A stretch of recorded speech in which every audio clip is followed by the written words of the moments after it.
caos virá para surgir o cavaleiro do cavalo branco. O anticristo está no cavalo branco, ele vai trazer a falsa paz. Então, nós precisamos entender, né? A linguagem do mundo hoje é paz e segurança. Paulo disse, quando vocês ouvirem de paz e segurança, virá O fim. repentina destruição. A destruição se manifesta, surge o cavaleiro do cavalo branco para trazer a falsa solução do planeta. Mas para o líder global surgir, na minha visão, né, a igreja vai ser arrebatada. Então, esse é o cenário apocalíptico. Então a igreja não estará aqui na manifestação do anticristo. Eu não acredito. Então, antes da manifestação Dele, de governo, de ele entrar como um líder global que vai dominar o mundo e ser reconhecido como Messias Israel, a igreja vai ser arrebatada antes. Então, se o senhor tiver certo disso, o momento de nos prepararmos como igreja é agora. Eu defendo isso desde o início do meu ministério. A gente não tem que se preparar. Nós sempre temos que estar pronto. É agora. Porque muita gente quer ver sinais para a volta de Jesus. Jesus disse, no momento em que vocês menos esperais, virá o Filho do Homem. É na hora inesperada. É como ladrão, é como relâmpago, e Paulo disse que vai ser no momento. Então não é aquela questão de eu preciso ver algo acontecer para Jesus voltar. O mundo se prepara para o anticristo e a igreja está pronta para o arrebatamento. Pastor, Essa é a visão. e na sua visão, o Papa, ele está vivo? Está vivo. Está vivo. Ou já, aqui tem gente dizendo que ele morreu e as Não. pessoas estão aí ocultando a morte dele, né? Não, ele está vivo, né? Só que existe, né, as profecias, né, principalmente de São Nicolau, que ele seria aí, entre aspas, o último papa, né? Que o próximo que viria já viria como falso profeta. Essa seria uma ideia. Existe uma sala no Vaticano também que só tem 112 espaços, né? E só tem o espaço agora para o Francisco. Olha só que enigmático com essas coisas. Existe uma sala que tem todos 112, os papas, né? 112 papas estão lá. O Francisco só tem espaço para mais um. Que é o Francisco. Que é o Francisco, não tem mais espaço. E aí existe uma teoria, né? Não estou afirmando aqui, mas eu acredito que possa ser real nesse atual momento de humanidade que nós estamos vivendo, o surgimento de um Papa negro.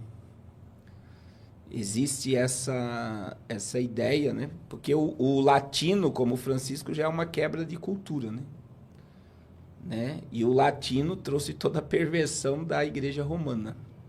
Eu acredito que o Francisco foi um dos papas mais apóstatas da história da Igreja Romana, que aderiu à teologia inclusiva e toda essa... O pastor Anderson Silva, aqui no podcast mesmo, ele se referiu ao Francisco como servo de Satanás. Sim, pela perversão da palavra. Ele disse que é impossível o homem não ter vindo dos macacos. Então imagine... Ele também aceitou padres homossexuais. Sim, homoafetivo. Homoafetivo. Que não pratica o homossexualismo. Né? Assim, o padre hoje ele pode chegar no altar e dizer, eu sou homoafetivo. Eu tenho um afeto, mas não pratico ato Sim, sexual. Não pratico, que padre não pode ter. Nem com mulher vai ter come, pô. Mas, agora olha a cultura. Não, mas fala engraçado, mas se não pode com mulher, com homem é que não pode, não deve mesmo, aí. Fala a verdade. Com mulher é o normal da natureza humana, né? Eles não deixam e aí vem essa questão do... É o celibato, né? Então, mas o padre pode dizer o seu desejo, né? Que não é por mulher, mas é por homem. Mas aí ele tem liberdade hoje para dizer. Eu só não entendo isso porque... E a bênção também sobre casais do mesmo sexo. Eles não fazem um casamento, mas eles abençoam. O sacerdote está liberado para abençoar. Então, isso já é uma perversão. Vem de Laodiceia também, né? Lau é povo e Diceia é direito ao governo, é o direito do povo. E Laodiceia, teologicamente, é a igreja governada pelo povo. Então, é a vontade do povo que prevalece e não a vontade do sacerdote. Meu Deus. E Francisco abriu as portas para o pecado, porque existe o católico que era ainda, né? Existe muito católico extremamente conservador, mas está se quebrando paradigmas. E também está no nosso meio, né? Tem muitas igrejas que não são governadas por Deus através de sacerdotes, mas são governadas pelo povo. Então, pelos empresários. O líder religioso faz tudo o que o povo quer, e não o que Deus quer, que é santidade e separação do pecado. Mas esse surgimento do Papa Negro aí, conforme essa teoria... Diz que seria terrivelmente perigoso. Sério? Mas pro mal? Dizem que sim. Não pode ser negro não, porque senão aí vão associar mesmo que o preto... Muito. Não pode. A ideia seria quebrar os paradigmas, né? O paradigma, né, de tudo isso. Mas eu acredito, Fábio, né, que a gente está vivendo um tempo de muito engano. E a religião vai trazer muito engano, infelizmente. A religião trará mais engano ainda. Em todas. Mas aí diz que o anticristo ele teria uma grande influência política e religiosa. religiosa. Por causa do falso profeta. É. Que vai fazer sinais. Então, se só existe espaço para mais um Papa nessa sala que tem 112, que seria para o Papa Francisco, se aparecer, segundo essa teoria aí, esse Papa Negro, preto, seria o falso profeta, então, segundo alguma teoria? A tese do Papa Francisco estar morto é que ele mudou o funeral do Papa. Ele mudou o enterro, não só dele, de todos que virão depois dele, porque o Papa sempre ficava exposto em público, fora do caixão, né? Lembra? Todos os funerais, o Papa fica lá fora e todo mundo vai lá e tal. E a partir de Francisco agora, não haverá mais essa exposição fora do caixão, só dentro do caixão. Então ele mudou todo um ritual aí de muito tempo. Que diz que o Papa é um ser humano, olha só, a quebra de paradigma como qualquer um. E a gente acredita nisso, né? Mas para a Igreja Católica, o Papa é o representante direto de Jesus na Terra. Então ele está quebrando vínculos. Antigamente até era associado ao Papa como substituto do Filho de Deus, né? Sim.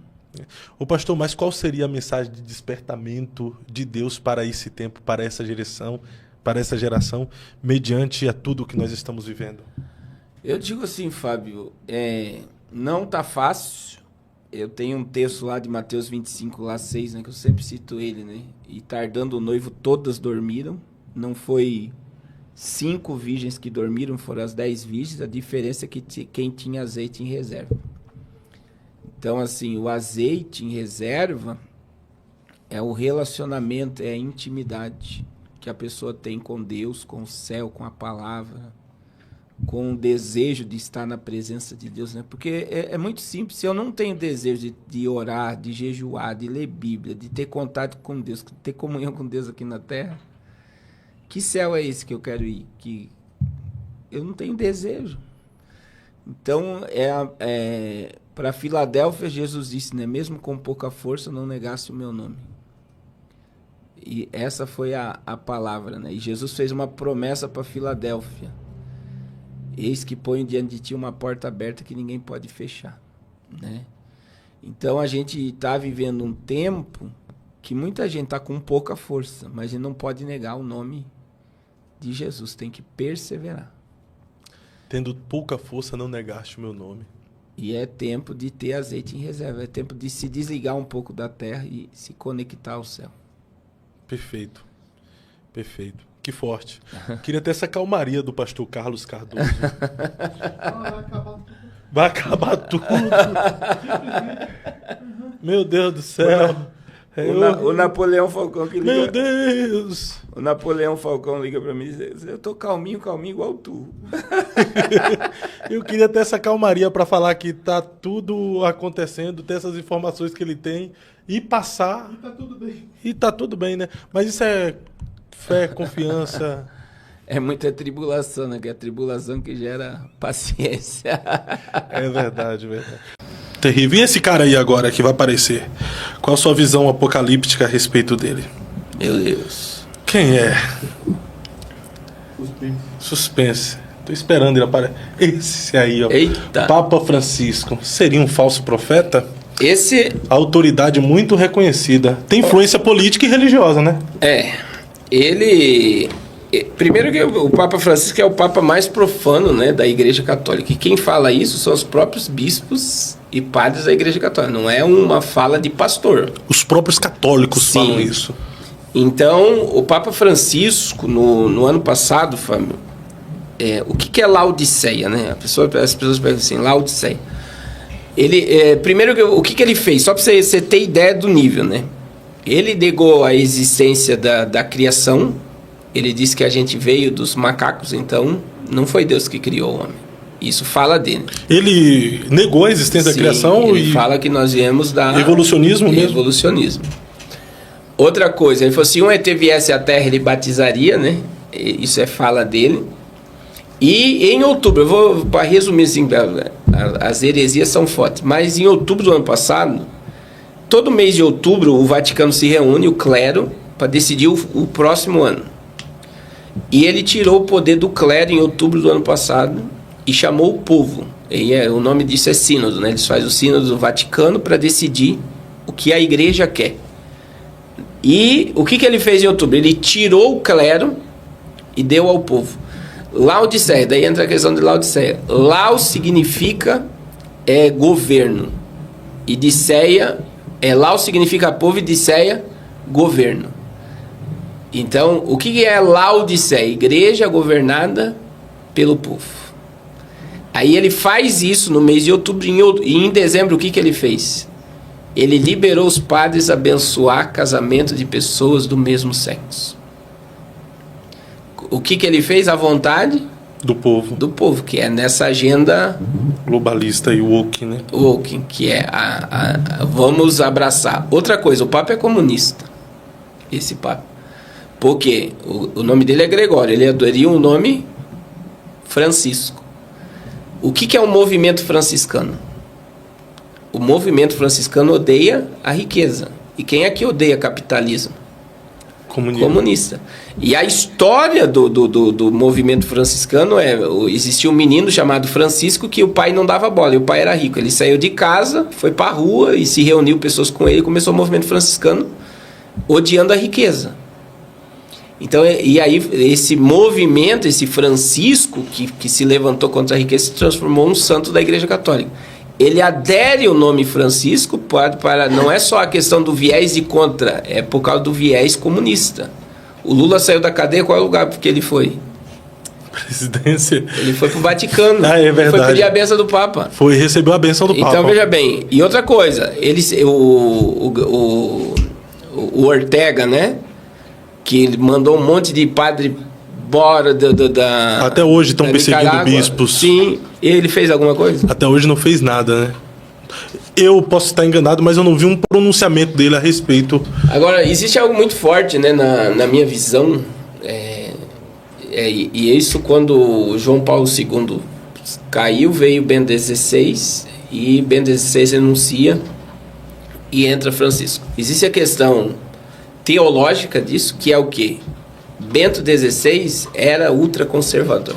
Ele era contra aborto, contra homossexualismo, e ele não aderiu à agenda. Criaram um monte de escola, olha o que o sistema fez. O Vaticano não é para amadores. Para amador. Jogaram um monte de crime em cima dele e ele teve que renunciar. Mas se você pegar a teologia de Bento XVI, ela é uma teologia cristocêntrica. Só para você ter ideia. E por ele ser conservador e não aderir à agenda global, eles excluíram ele. Só que quando a gente lê Apocalipse 17, a Bíblia fala dos 8 reis. Essa contagem dos 8 últimos papas começa no concílio de Latrão.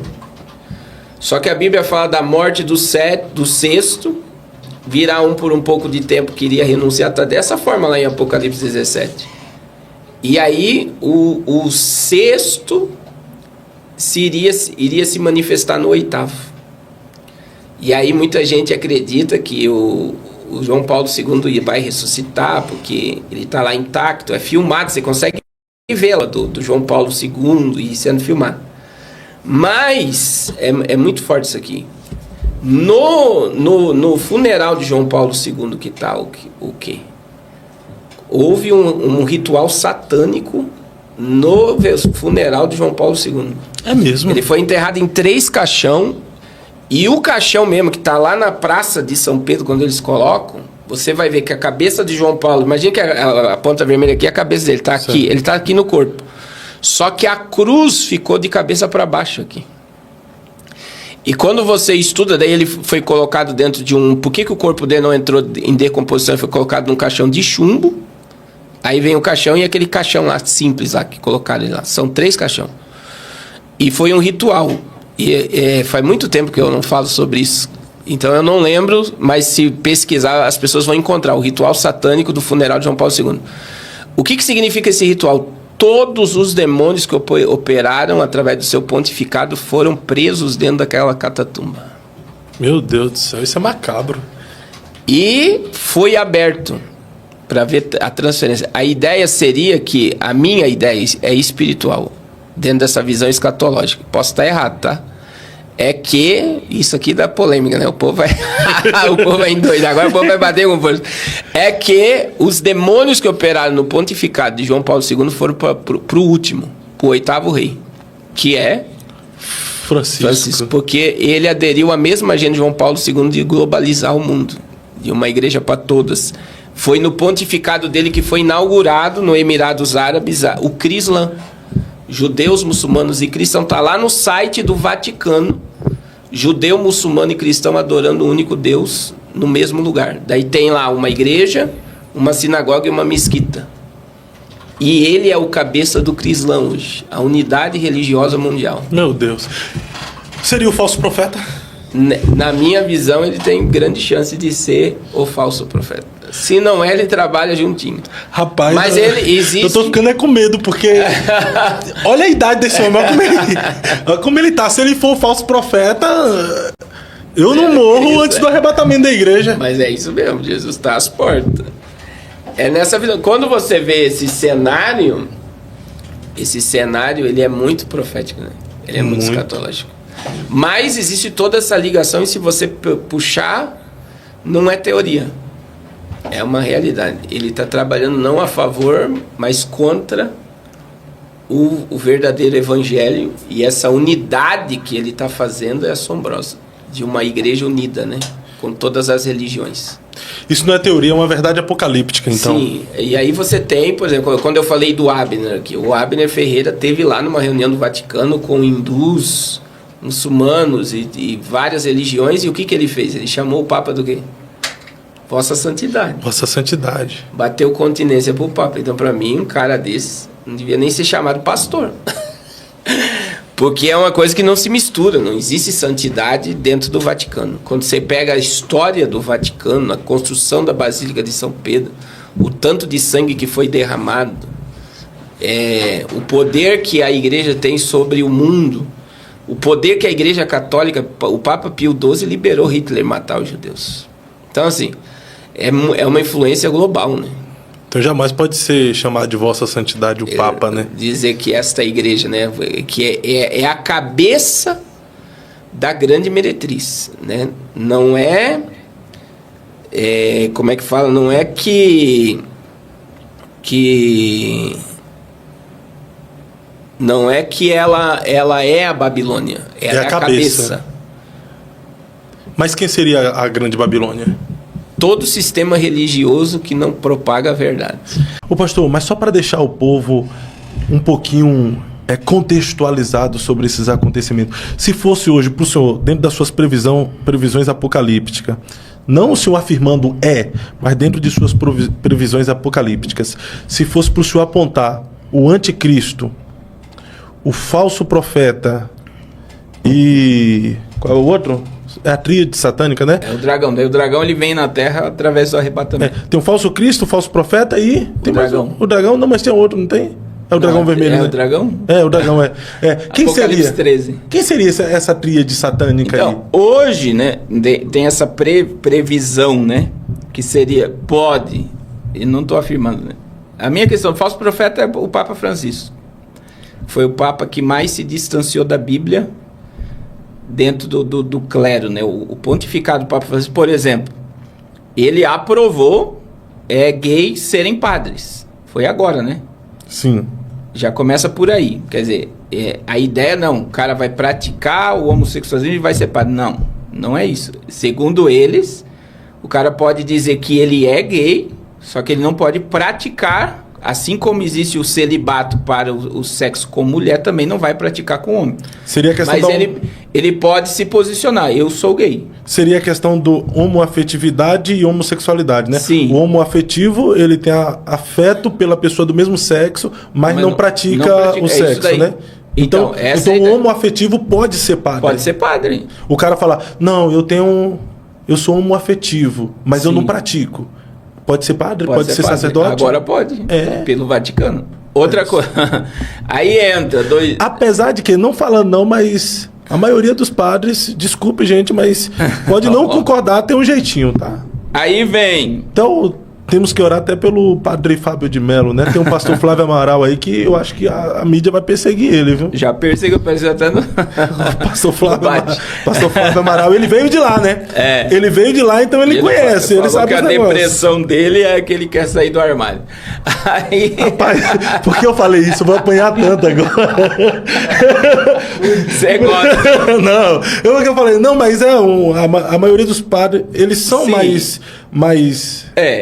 Aí entra de 2023 para 2024, todo mês de dezembro, sobre o falso profeta, todo mês de novembro existe a reunião no Vaticano sobre o sínodo, né? Eles fazem uma reunião para decidir o futuro da igreja. E em 2023 o Papa tirou o poder do clero, dos padres, dos bispos, arcebispos, e deu ao povo. Quem decidiu o futuro da igreja foi o povo. E isso foi em novembro, de outubro para novembro. Dezembro, o Papa liberou a bênção sacerdotal sobre pessoas do mesmo sexo. A gente está falando de cristianismo, que carrega uma Bíblia, fundamentada na Bíblia. Igreja Católica, fundamentada na Bíblia, liberou bênção e liberou padres. Então, a Igreja Católica, hoje, através do pontificado do Papa Francisco, e é muito importante a gente abrir um parênteses bem grande aqui, que tem padres, bispos falando sobre isso que eu estou falando, tá? Tem, eu já vi também. Então não é que uma são coisa... Contra. São contra o pontificado dele. São por contra. causa de... Ele está contra a palavra de Deus. Porque eles estão muitas vezes na ignorância, mas eles defendem o princípio da palavra de Deus. E aí você vê... a igreja Laodiceia, né? A palavra Lau significa povo, Diceia é governo. Igreja governada pelo povo. Esse é o significado de Laodiceia. Igreja governada pelo povo. Quando ele tira o poder da igreja, do clero, e dá ao povo, igreja governada pelo povo. O que o povo quis? A bênção sobre os homossexuais. E ele liberou a bênção por causa do povo. Aí vem toda a questão mística, né? Que ele falou que Jesus tem uma fraqueza, que nós não podemos negar o evolucionismo, né? Ele rasgou a Bíblia, falou que Jesus tem uma fraqueza. E falou da questão do criacionismo não existe, que nós descendemos dos macacos. E a agenda então ele negou toda a Bíblia praticamente? Toda a Bíblia. E é o Papa. Ele não deixa de ser o Papa. E aí existe algo... Só segurando aqui, dentro desse contexto, por ele ter negado a Bíblia, ter falado a respeito que Jesus tem uma fraqueza, e isso já o coloca na condição como falso profeta, mas eu não posso dizer que né? É só suposição. Entra na questão do erro de Deus, né? Do que ele falou que Deus, existe um erro em Deus, que ele carrega um negócio lá sobre o erro de Deus. Outra coisa que tá ligada a ele foi agora, mês de dezembro, você chegou a acompanhar isso, a mídia passou, que ele abriu 5 portais espirituais. Eu vi uma notícia sobre isso. Isso, 5 portais, são 5 portas que ele passou, que foi um ritual espiritual. É mesmo? Agora, no mês de dezembro. Na realidade, começou em dezembro, daí veio janeiro, parece que falta uma agora, né? Aí 5 portas que ele passou. Então, na minha visão, isso é uma visão, né? Não podemos dizer aqui que mas diante da perspectiva de um falso profeta, porque ele influencia a política e as religiões. Sim. Sim, ele tem uma grande influência política e religiosa. A questão da agenda da unificação religiosa está na mão dele. Ele está unificando cristãos de todos, hinduístas, budistas, judeus, muçulmanos. Ele está englobando todos para uma unificação pela uma falsa paz religiosa. Então ele tem características do falso profeta. O anticristo, nós temos aí Jared Kushner, temos o príncipe herdeiro da Arábia Saudita, né? E até um tempo atrás existia uma forte perspectiva sobre Emmanuel Macron, que hoje está enfraquecido de uma forma assombrosa, né? Mas são precursores que podem se tornar, né? Então, veja bem, o apóstolo João disse em 1 João 2,18, existem muitos anticristos que já estão entre nós. Então, todos trabalham pela política do anticristo. Pode não ser nenhum deles, mas todos estão trabalhando para que surja um. Mas o espírito que usa eles é o mesmo, é o espírito do anticristo. Então, hoje teremos essas duas figuras. E para o dragão se manifestar, Apocalipse 12:7, né, que o dragão é lançado na terra, Apocalipse 13:1 e 2, o dragão transfere o seu poder, o seu trono à besta, o anticristo. Que é o dragão, na minha visão, o dragão vem à terra com o arrebatamento da igreja. Mas o que seria esse dragão? É o próprio diabo, né? Lançado na terra. Então é a tríade satânica, o diabo, o falso profeta e o anticristo. Porque o diabo imita Deus em tudo. Deus é Pai, Filho... Espírito Santo. Então, o diabo, o anticristo e o falso profeta é a trindade satânica, que se unificam no governo de 7 anos do anticristo. Então, o diabo seria o pai, o anticristo, o filho... E o falso profeta seria o espírito. Misericórdia. Tudo interligado. Isso é interessante que o senhor está falando aqui, é uma visão, é uma suposição, mas é melhor ficar em alerta, de olho, né? Do que ser surpreendido. Sim, e se você for estudar sobre isso com profundidade, você vai ficar mais doido que eu. Não, é porque... porque as pessoas... a gente sempre fala isso, né, Fábio? É uma realidade tão clara que as pessoas não querem acreditar que é dessa forma, mas é dessa forma. Mas, pastor, estudar o Apocalipse, por ser muito complexo, não deixa o cara meio bitolado, não. Tudo que o cara olha, ele fica já assimilando com o Apocalipse. É aterrorizante viver assim também, não é? Não. Eu sempre digo que não, porque se eu estou vendo a profecia se cumprir, isso me dá segurança e firmeza, né? Não desespero. Né? Eu estou vendo que o que eu creio que está escrito, e essa é a função do Apocalipse, se revelar o futuro, isso não me gera transtorno nenhum, isso me aproxima mais de Deus e me faz lutar mais pelo reino de Deus e pela obra de Deus e viver, né, em prol dessa fé, nessa fé. Pastor, dentre todos os pastores no Brasil, o senhor é um dos poucos que tem propriedade para falar sobre o assunto que eu vou abordar agora, porque o senhor desenvolve um projeto social bem relevante sobre a mudança daqueles que mudaram de sexo, aí o senhor trabalha agora para que eles voltem à sua normalidade, né? O Papa liberou que os padres, os bispos, liberem a bênção para casamentos homoafetivos. Qual é a sua visão sobre isso? Esse Papa atual é um servo de Satã, sem dúvida. Então, toda a pauta progressista que tem Satanás por mentor, ele é interessado, inclusive inocenta Dilma, inocenta Lula, é um servo de Satã. E os verdadeiros padres posicionados não concordam, tem que respeitar, porque é o líder fundamental da Igreja Católica, mas doutrinariamente repudiam isso aí. Mas tem que acontecer. A relativização da verdade é o esfriamento do amor a Deus, consequentemente oposição a tudo aquilo que é verdadeiro à luz da palavra de Deus. E vai ser assim. Transsexualidade, todo esse modismo, a disforia de gênero, ela existe. Mas hoje os jovens estão se tornando homossexuais por imposição de moda, da arte, dessa religião distorcida. Então vai acontecer. É o tempo de apostasia, onde as pessoas expulsam Deus da arte, expulsam Deus da religião. Do tipo assim, um monte de igreja gay por aí. Algum problema? Não, é um clube. Mas não é o corpo de Cristo. Aí eu pergunto, do que adianta ser incluso na terra e excluído no céu? É bom, é um clube religioso, é legal. Mas assim, só é a igreja de Cristo se você não customizar a palavra e a cruz.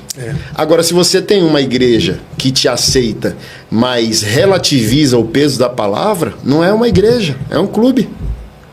Renúncia ainda vale a todos, né? A porta é estreita, não passou por reforma.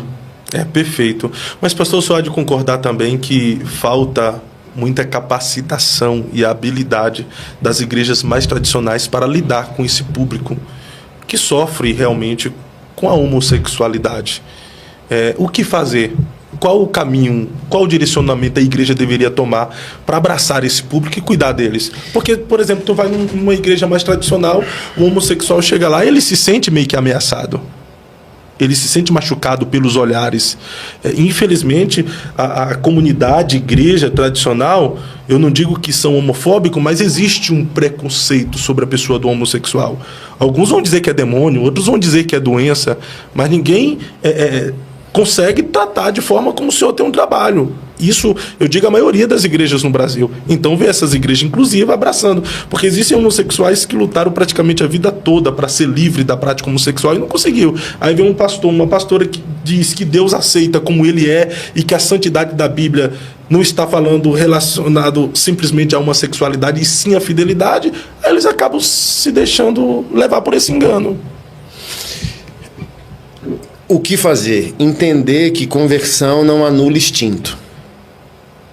A nossa conversão e o nosso casamento não anulou que Adão quer todas as mulheres do mundo. E se a gente der vazão à carne, Adão vai ter fome pelo pecado. Então, um homossexual fiel a Deus, a conversão dele não diz respeito ao instinto morrer e não significa que ele tem que casar com o sexo oposto. Alguns vão conseguir, glória a Deus por isso. Outros não. A missão de um homossexual convertido não é casamento heterossexual. É viver para a glória de Deus, é ser um adorador. É não pecar. Então talvez sempre vai ser o espinho na carne dele. Tem pessoas que morreu o desejo. Glória a Deus. Tem pessoas que não. Vão ficar administrando aquele impulso a vida inteira e vão ter que clamar ao Espírito e à palavra. E a igreja tem que humanizar essa visão. Se o hétero não tem um impulso morto, o homo, e aqui eu quero ajudar a igreja, é diferente homossexualidade de homoafetividade. Então, a homossexualidade impõe atividade sexual. Homoafetividade impõe a atração do afeto. Então, um homossexual convertido, ele pode ter homoafetividade sua vida inteira. Ele pode emocionalmente se identificar com o mesmo sexo. O que ele não pode? Ser homossexual. Ter a atividade sexual homo. Interessante. Isso curaria essa dor. O cara vai, tem uma verdadeira experiência com o Senhor, mas chega para o seu discipulador, seu pastor, continua tendo desejo. Então não converteu. Não, esse pastor tem que ser maduro, humano, para dizer, filha, seu espinho na carne. É tipo assim, Saulo de Tarso, que matou e mandou prender Deus e o mundo, convertendo agora e sendo acusado pelos cristãos carnais. Então ele tem que falar para ele mesmo da renovação do entendimento. Nenhuma condenação a mais para aqueles que estão em Cristo Jesus. Todas as coisas velhas se passaram, eis que tudo se fez novo. Então a igreja tem que falar isso, que se sentir, você vai sentir.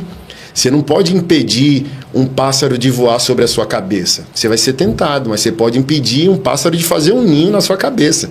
Então você tem que governar seu sentimento e seu instinto sexual pelo Espírito e pela palavra. Mas você é mais um dos hipócritas. Entende? Sim, você não pode ceder ao desejo. Desejo todo mundo tem, cara. Uhum. A gente está lá na academia, eu falo para os caras, não consegue? Faz a série e baixa a cabeça. Faz a série, bota o boné nos olhos. Sentimento é sentimento. Sentimento não define identidade. É isso que a religião tem que aprender. Sentimento é só sentimento. Perfeito, perfeito. Então, nesse ponto da atualidade, temos aí um sincretismo totalmente secular e com pouca esfera religiosa. Isso está sendo prejudicial para a igreja moderna? Extremamente. Contemporânea? Porque a igreja está passando uma crise moral já tem muito tempo. E essa tentativa de resgate moral faz com que ela entre em declínio com a sua própria espiritualidade. A igreja não está buscando a Deus. A igreja está buscando homens. A igreja não está buscando a Deus. Ela está buscando ídolos para si. O que aconteceu no papado da época? Olhe para mim. O papado da época, o Papa, a figura do Papa. O que é o Papa? O Papa hoje, Papa Francisco fala uma coisa, sai em todos os jornais, New York Times e todas as mídias aí. de esquerda, de direita, de imprensa, todas as mídias sempre voltaram-se ao olhar do Papa. O Papa é a grande figura até hoje. Independente de qualquer figura religiosa, cristã, wesleyana, metodista, presbiteriana, independente de qualquer esfera da religião, o Papa sempre está acima. Por quê? Porque a Igreja Católica representa o quê? Igreja Universal. Católico significa universal. Ou seja, a Igreja Católica, naquela época, precisava de uma figura. De uma figura de quê? De Pedro. O que é o Papa? O sucessor de Pedro, do apóstolo Pedro. Não foi Pedro que foi o vanguardista ali? Não foi Pedro que recebeu a profecia de Jesus dizendo: Pedro, sobre essa pedra que sou eu, Pedro, eu vou edificar minha igreja, as portas do inferno não prevalecerão contra ela? Por que Jesus disse, sendo que ele é a pedra fundamental? Porque Pedro, Petrus, fragmento de pedra, está associado. Pedro ali era o quê? O instrumento que Deus ia usar para que ele fosse ali fazer essa prestação continuada para o Evangelho. O que é que Pedro ali significou? O símbolo de um líder religioso, de um líder da igreja primitiva. O que é que o Papa é? A continuação do ministério de Pedro. Aí o papado vem, com toda a autoridade, conseguiu unificar os vândalos, os ostrogodos, os visigodos, todos aqueles que invadiram o Império Romano em todas as esferas, conseguiu unificar todas as etnias, conseguiu unificar a política, conseguiu unificar a economia, tudo passava pela mão do Papa. Aí o que é que o Papa começou a fazer? Anarquismo sexual, anarquismo político, começou a fazer assassinatos. Temos aí, por exemplo, os mais ricos. A crise do papado estava começando a acontecer. Por isso é o grande risco da igreja na política. Olha o que aconteceu. Os mais ricos começaram a querer ter um dedo no clero. O que é o clero? Clérigo. Religiosos. Os que trabalham na igreja. Aí os mais ricos queriam colocar o quê? Não, vamos investir na igreja. Mas eu quero o meu filho aí para aprender. Os monges, na época de Constantino, com algumas heresias que aconteceram, eles saíram do Império Romano e foram morar no deserto. Por que o Shoah? Monge, do latim, na expressão, significa solitário. É um ministério seguindo a Cristo de forma solitária. A igreja começa a instaurar a penitência. Você só vai ter o perdão de Deus quando você sofrer. Por isso toda a tradição espiritual ocidental é baseada no sofrimento. Deus se deleita ao ver os seres humanos sofrendo. Por que as pessoas não prometem coisas boas para Deus? Elas querem ir lá na igreja, lá no Espírito Santo, lá que tem 365 degraus. E subir de joelhos, pagar promessas. Ali é uma espécie de penitência. Por quê? Porque é como se Deus se deleitasse em ver os homens sofrendo. Deus é sádico. Deus, ele quer ver as pessoas sofrerem. Sempre foi o ideal disso para quê? Para manter o povo sempre na linha da miséria. Você não vai crescer, porque se você começar a crescer, você vai ficar rico, você vai se corromper. Se entrar na política, cara, você vai se corromper, é tudo muito sujo, você não vai conseguir ter representatividade. Se você não for igual a eles, você vai se perder. O que acontece? O que se carece aqui? Conhecimento. Deus quer ver você sofrer? Não. Deus quer ver você sofrer? Deus não ia criar o homem simplesmente para ver o homem sofrer. É claro que o sofrimento é uma consequência do pecado, não é? O sofrimento é consequência do pecado, mas antes de tudo, o sofrimento, ele é uma característica inerente ao ser humano. Todo ser humano sofre com crise existencial, todo ser humano sofre com dissonância cognitiva, todo ser humano sofre por conta da hipocrisia da máscara social que veste. Todo ser humano é como aquele poema de Fernando Pessoa: fiz de mim o que não soube, e o que eu poderia fazer de mim não fiz. A roupa que eu vesti era errada. Logo reconheceram-me pelo que eu não era e não desmenti. Ou seja, você começa a ter uma crise de identidade à medida que você está no caminho. E aí começa a minar isso na sua mente, você começa a sofrer. Aí você aplica aquela frase: a dor é como se fosse um agiota. A gente faz uma dívida com ela que não tem como pagar. As pessoas vão sofrer eternamente. Ah, mas tá tudo bem. Você coloca a cabeça no travesseiro e sente tristeza. Por quê? Foi Deus que colocou essa tristeza dentro de você? Ah, você tá tudo bem, tá com dinheiro na conta, as coisas estão dando certo, pagou suas dívidas, tá tudo bem com os filhos, com a esposa, com o marido, mas você sente falta de algo. Foi Deus que colocou esse sofrimento? A vontade de Deus é que nós sejamos felizes. Mas característica de dentro da existência do ser humano faz parte a dor e o sofrimento somente pela existência que essa vida causa. Mas tudo isso não é causado pelo pecado, pela queda do homem? Existiria esse vazio se não fosse a queda? Não existiria esse vazio se não existisse a queda. Esse vazio é o que Fyodor Dostoiévski dizia. Há um vazio no homem que é do tamanho de Deus. Era como se fosse a grande marca do Criador na sua obra. Como dizia René Descartes. É preciso buscar a Deus para preencher esse vazio. Nada que você fizer em vida vai preencher aquilo que só Deus pode lhe dar. A igreja, passando pelo declínio moral, pela crise moral que estava passando, começaram a comprar cargos políticos, começaram a se infiltrar no clero por conta de financiamentos. A igreja sempre precisou de pessoas que financiassem realmente a obra. Só que o que acontece aqui? O Papa, como uma figura central, você percebe que na história tem a crise do papado, uma criança de 15 anos vira Papa. Começa a ter uma bagunça, por exemplo, você pega lá um Papa que assumiu, e pesquise na internet para você ver, ele pegou, desenterrou um Papa que estava antes dele, por mágoa, por raiva, por rancor, vestiu o cadáver do Papa que tinha morrido com as vestes papais, colocou ele sentado na cadeira, depois pegou uma carruagem, amarrou seus pés e arrastou o corpo do Papa já morto pela cidade até jogá-lo no rio. Loucura. Aí outro Papa vem... Mas por que isso? Por conta de...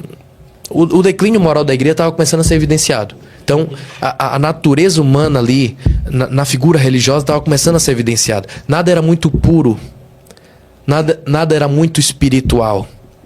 Ali era como se fosse um objeto de escárnio à memória do Papa que tinha morrido. Aí você pega ali Sérgio III. Sérgio III foi um Papa ali da ordem papal do pós-queda do Império Romano. E ele faz o quê? Ele se casa. Se casa não, tem um filho com um amante. E ele começa a matar os seus concorrentes. Ah, você vai ser Papa também? Se eu morrer? Então você não vai existir mais. Então começa a matar seus concorrentes. A outra crise política e papal, política e religiosa. Outro Papa vem, vai pra prisão, morre envenenado. O outro pega um travesseiro e sufoca o seu concorrente, que seria Papa também, pós sua morte. Você começa a ver um Papa que tem um amante, tem um filho com essa amante, e ainda a mata. E o seu filho ainda se torna Papa depois. Mas o Papa não poderia nem casar com... Voto de castidade, voto de celibato, simplesmente era quebras dos regimes estabelecidos pela própria igreja. Mas esses escândalos acontecendo estavam concuminando para quê? Para que acontecesse a reforma protestante. Você tem os pré-reformadores, você tem o Wycliffe, que traduziu a Bíblia para o inglês. Você tem ali, por exemplo, João Hus, que por protestar contra a igreja foi sentenciado a ser queimado vivo, e ele disse: vocês podem queimar este ganso que sou eu. Hus significa ganso, mas virá um cisne na qual ninguém poderá calar. Anunciando aqui talvez a profecia acerca de Martinho Lutero. Temos ali Girolamo Savonarola, que era a grande voz contra o poderio político-religioso que estava acontecendo ali na região da Itália fragmentada. O que é que acontece com Girolamo? Um grande orador, um grande líder dentro da esfera espiritual. Enquanto Savonarola pregava, pessoas se jogavam no chão e rasgavam as suas roupas por conta do poderio da mensagem que estava sobre a vida do cara. E aí o que é que acontece? É morto também por pleitear contra o sistema. Todo mundo que vai dar contra o sistema morre. Por quê? Por quê? Porque o sistema é absoluto. Só o sistema pode contra o sistema. Então os escândalos na igreja não é de agora, né? Então nem os próprios escândalos da igreja conseguiram parar a igreja.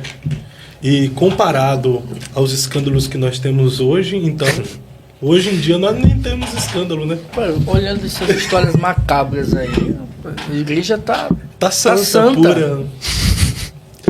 Hoje o máximo é... Hoje os escândalos que a gente vê no Fuxico Gospel não é tanto assim, não. Mas... não tem histórias macabras assim como tu tá tendo crise de escândalos. Tá tendo crise de escândalos. Crise de escândalo. Então nessa época aí o Fuxico ia ter matéria, até umas horas pra propagar, né? Ia. O Chico ia estar com estoque de matéria para um ano. O podcast que tem impactado o mundo gospel, agora mais perto de você. Fábio Santos e Pastor Carlos Cardoso estarão em São Paulo para o Eu Acredito. Imersão no Apocalipse, com a participação especial do reverendo Napoleão Falcão. Desde a queda do homem, o mundo mergulhou no caos do pecado. Guerras, crises, controle global e o medo do desconhecido dominam nossa geração. Mas será que tudo isso foi profetizado? O Apocalipse não apenas revela o fim dos tempos, mas aponta para a redenção final da humanidade. Você está pronto para enxergar a verdade por trás dos acontecimentos atuais? Estamos nos aproximando do fim do mundo? Porque bilionários e milionários estão construindo bunkers apocalípticos? A nova ordem mundial é real? Qual o verdadeiro propósito das sociedades secretas? Quem controla a mídia, o dinheiro e os governos do mundo? Vivemos dentro da Matrix?